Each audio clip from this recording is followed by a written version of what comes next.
On this day, the 25th of October 1924, the Daily Mail published the Zinoviev Letter 4 days before the British general election.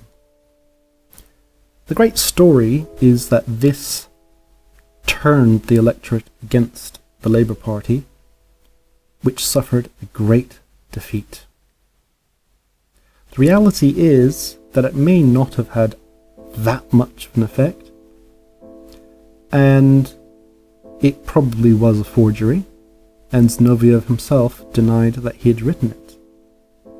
The reason why Zinoviev was the big bogeyman in this was because he was the chairman of the Communist International. He had been instrumental in trying to whip up revolution in Germany during the early 20s, and he, being head of the Communist International, had been spreading propaganda throughout the world.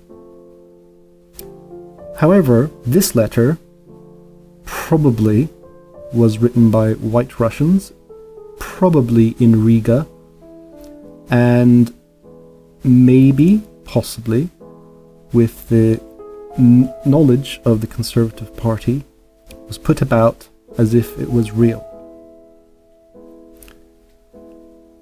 The Prime Minister at the time, Ramsay MacDonald, was given a part of this letter, and the government became aware of it. Ramsay MacDonald had already sent a protest to the Soviets regarding this, and he was about to release the letter plus his protest, but the Daily Mail got there first and were able to issue the letter in full in their paper. At first, it seemed that it was plausible. It seemed quite true. It wasn't crazy, it wasn't talking about overthrowing the government, but it was talking about policy that Ramsay MacDonald was following at the time. Ramsay MacDonald, leader of the Labour Party, an avowed socialist in his youth, had become more moderate as he came closer to power. When he was only in power for 9 months, 1924, and he led a minority government supported by the Liberal Party. One of his policies was to recognize the Soviet Union, which had been established in 1922, and this, remember, 24, this was only about 8 years after the Bolshevik Revolution in Russia. So it was still quite raw, the whole Bolshevik thing. But he recognized the Bolshevik government, the Soviet Union, and he was also trying to get back some of the money that had been lent to Russia before it became the Soviet Union. There had been many British banks and investors who had lent a lot of money to the Soviet or to Russia, which the Soviets then subsequently declared was invalid. So a part of his deal was to get some of that money back. So it wasn't actually that crazy an idea. Recognize the Soviet Union, it's there, it's not going away anytime soon. Maybe you can get some money back.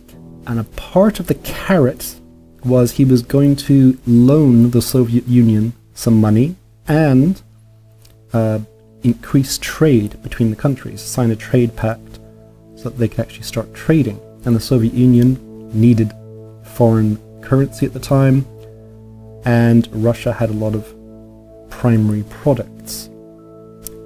So it seemed like a good deal all around. The Liberals and the Conservatives, however, were not very happy with his policy, and they opposed him in Parliament. The Liberals, who propped him up, did not want to support his policy with the Soviet Union, and so they withdrew their support. There was a motion of no confidence in the government, and he had to call an election. 9 months into government, he got quite a lot done in his first at 9 months. He increased money for the unemployed. He brought in a new health policy and a housing policy, plus his international policy as well, especially with the Soviet Union.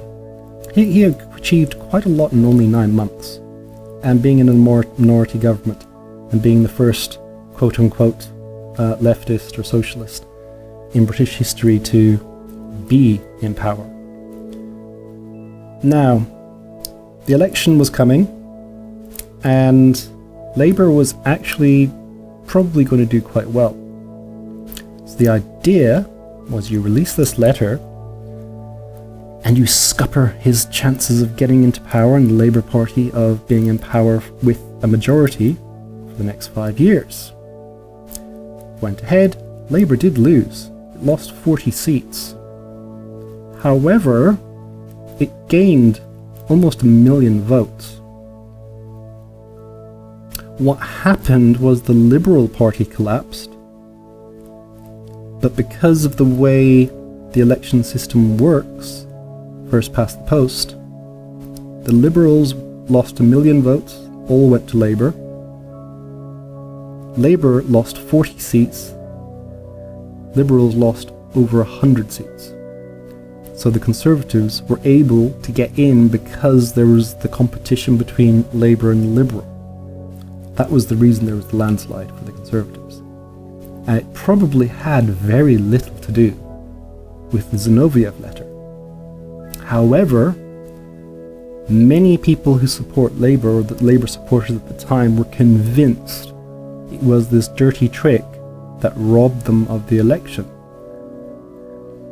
If they had been sensible, they would have realised it was the electoral system, and maybe next time we should fix that, which Labour has never done, which is odd, because it's almost 100 years since this happened. But anyway, so the real reason that Labour lost was because the Liberals collapsed. Not because of the Zinoviev Letter. I don't think very many people even at the time really believed it. The Daily Mail was obviously on the Conservative side. It was partisan. If it had been the Daily Mirror, perhaps it would have been different. The government had already rebuked the Soviets for this because they thought it was real at the time. Ramsay MacDonald was not a communist, and he did not want to bring communism into Britain. And the idea is crazy, and we can tell it's crazy, and we can tell no one really believed it, because a few years later, 1930, the Conservatives and what was left of the Liberals got into bed with Labour in the national government, and Ramsay MacDonald was the Prime Minister in that government from 1930 till 1935.